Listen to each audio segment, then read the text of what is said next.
Est-ce que vous connaissez les churrofles? C'est un mélange entre une gaufre et un churros et franchement c'est super bon. Avec du Nutella et de la pâte à spéculoos maison, une dinguerie. Dans une casserole, vous mettez de l'eau et du beurre et une fois que le mélange commence à bouillir, vous rajoutez le sucre, la pincée de sel, l'arôme vanille, vous éteignez ensuite le feu et puis vous rajoutez la farine. Et donc là, sur feu éteint, vous mélangez bien la pâte pour que la farine se mélange correctement. Et là, vous travaillez la pâte jusqu'à ce qu'elle refroidisse et vous la mettez ensuite dans un saladier. Une fois que la pâte est bien froide, vous ajoutez un œuf. Et là, vous mélangez jusqu'à ce que l'œuf s'incorpore bien à la pâte et que le mélange soit bien homogène.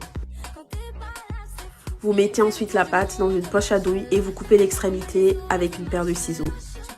Beurrez légèrement le gaufrier et ensuite faites des petits boudins, exactement comme ce que je suis en train de faire. Et ensuite refermez et attendez à peu près 3-4 minutes pour que la gaufre soit bien cuite.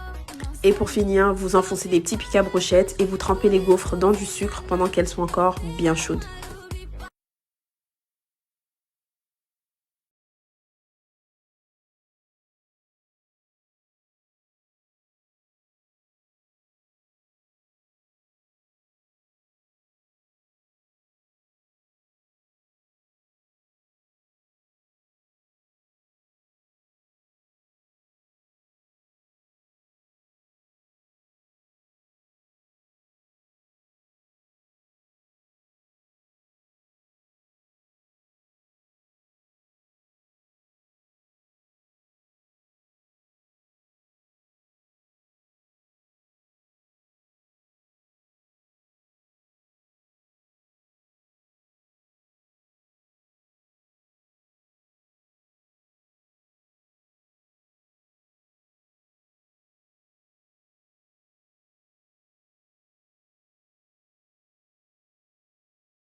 Cheesecake. Desayuno riquísimo, rápido y lleno de proteína para arrancar con todo el día y salir la típica tostada que se va a convertir en tu favorito. Listo, en 2 minutos en el fryer o sartén. Y mira lo fácil que es. Con una cuchara le haces un hueco en el centro de la rebanada del pan que prefieras. Para el relleno mezclas una cuchara de queso crema, jugo de limón, un huevo, una cucharadita de endulzante y un chorrito de vainilla. Integras bien y cuando lo tengas así vas a colocar esta mezcla dentro del hueco que hicimos en la rebanada y si querés terminás con mermelada sin azúcar y frutos rojos. Cocinas en el fryer o sartén por 2 minutos y queda listo para disfrutar.